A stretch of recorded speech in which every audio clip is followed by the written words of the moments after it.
Hello student, today will we discuss about the Prime Minister of India. आज हम भारत के प्रधानमंत्री के बारे में अध्ययन करेंगे. Article 74 of the Constitution of India has the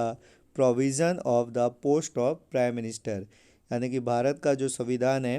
उसके अनुच्छेद नंबर 74 यानी 74 में भारत में जो एक प्रधानमंत्री के पद का प्रोविज़न यानी कि उसके अंदर जो प्रस्तुतिकरण किया गया है उसमें कहा गया है कि Bharat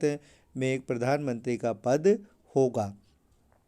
appointment of the prime minister यानी कि जो प्राइम मिनिस्टर है उसकी जो अपॉइंटमेंट यानी कि नियुक्ति किस तरीके से होती है. It is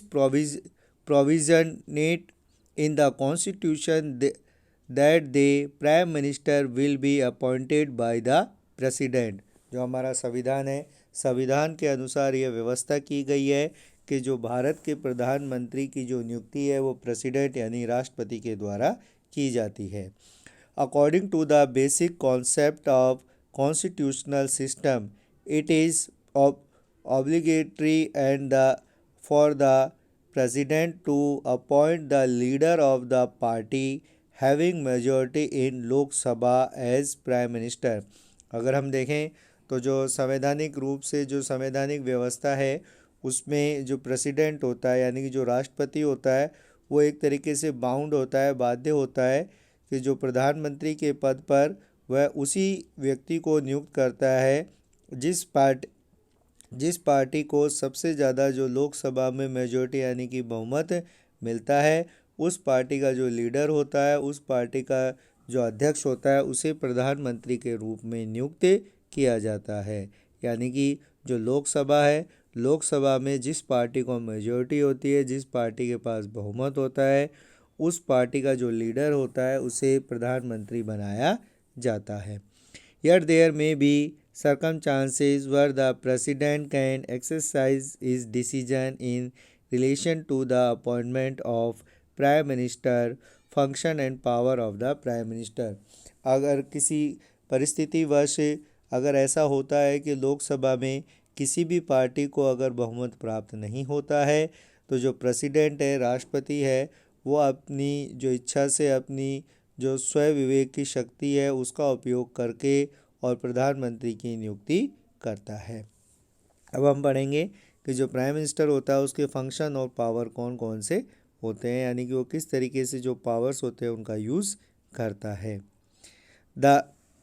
In the parliamentary system of governments, Prime Minister is a only person who is considered the principal rock of arc-shaped building of the Constitution. यानी कि जो पार्लियामेंट्री सिस्टम है, जो संसदीय व्यवस्था है, उसमें बताया गया है कि जो प्रधानमंत्री होता है वो ओनली पर्सन, वह केवल एक ऐसा व्यक्ति होता है जो द प्रिंसिपल रॉक यानी कि एक जो प्रमुख चट्टान के रूप में होता है, नींव के रूप में होता है, जिसके ऊपर जो पूरा जो बिल्डिंग होती है उसका कंस्ट्रक्शन किया जाता है. यानी कि बाहर जो सरकार होती है, सरकार को चलाने में जिस प्रकार किसी भी बिल्डिंग की जो कंस्ट्रक्शन है उसे करने में जो नींव का जो काम होता है, उसी प्रकार से जो सरकार को बनाने में प्रधानमंत्री भी एक नींव के पत्थर के रूप में काम में आता है. इसका मतलब जो गवर्नमेंट है, गवर्नमेंट के फॉर्मेशन में सबसे मेन जो इम्पोर्टेंट पर्सन है वो प्राइम मिनिस्टर होता है. इसके जो वर्क हैं उसमें फर्स्ट है formation of council of ministers यानी कि जो काउंसिल ऑफ मिनिस्टर्स होती है, जो मंत्रिमंडल होता है, उसका गठन इसके द्वारा किया जाता है. The first work of prime minister after assuming his charge is formed to council of minister. Only prime minister has to decide that who should be the number of ministers and who should be a minister under the legal range. जो प्रधानमंत्री है, प्रधानमंत्री अपना जो पद होता है उसके पद का अपने पद पर आसीन होने के बाद में प्रधानमंत्री के द्वारा ही ये निर्णय लिया जाता है कि काउंसिल ऑफ मिनिस्टर यानी कि जो मंत्रिमंडल है वो किस तरीके से बनेगा. और ओनली जो प्राइम मिनिस्टर है वो ये डिसाइड करता है कि कौन मंत्री होगा, कितने मंत्री होंगे और किसको मंत्री बनाया जाएगा फॉर लीगल रेंज, यानी कि जो legal range, under the legal range, जो कानूनी जो दायरा है उसमें रहकर किस तरीके से मंत्रियों को बनाया जाएगा। इंडिया में जो लीगल रेंज अगर अपन देखें तो number of MPs,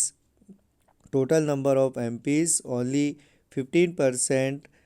postage of the ministers, यानी कि जो कुल मिला के जो जितने भी जो एमपी होते हैं, एमपी मतलब member of parliament, member of parliament में जो टोटल मेंबर्स होते हैं उनका ओनली जो 15% है, यानी कि 15% तक ही मंत्री बनाए जा सकते हैं। सेकंड जो वर्क है प्राइम मिनिस्टर का, उसमें आता है distribution and change of portfolio from amongst the ministers. जो मिनिस्टर्स होते हैं, डिस्ट्रीब्यूशन मानी वितरण, एंड चेंज उसमें परिवर्तन कर सकता है, यानी कि जो मिनिस्टर मंत्री होते हैं, मंत्रियों में विभागों का वितरण और उनमें किस तरीके से उसे बदलने का काम भी है जो है वो प्राइम मिनिस्टर के द्वारा किया जाता है। Prime minister acts according to his decision in the distribution of portfolio amongst the minister and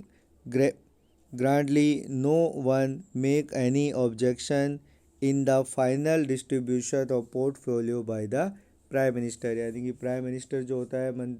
जो प्रधानमंत्री होता है वो मंत्रियों में विभागों का बंटवारा करता है और जो प्रधानमंत्री के द्वारा जो लिया गया जो डिसीजन होता है, जो निर्णय होता है, उसे कोई भी उस पर ऑब्जेक्शन यानी कि उसका विरोध नहीं कर सकता है। प्रधानमंत्री के द्वारा लिया गया जो डिसीजन होता है, जो निर्णय होता है, वो सबको मानना पड़ता है। The third power of the administration of the cabinet, prime minister superintendents all this proceeding and chairmanship of the meeting of cabinet. जो कैबिनेट होता है यानी जो मंत्री परिषद होता है, मंत्रिमंडल जो होता है, उसकी जितनी भी जो मीटिंग्स होती हैं, जितनी भी उनकी आपस में जो सभाएं होती हैं, उनको प्रोसीडिंग यानी कि उनकी अध्यक्षता और उनको चलाने का पूरी जिम्मेदारी प्राइम मिनिस्टर यानी प्रधानमंत्री की होती है। Subject included in the agenda by the prime minister are discuss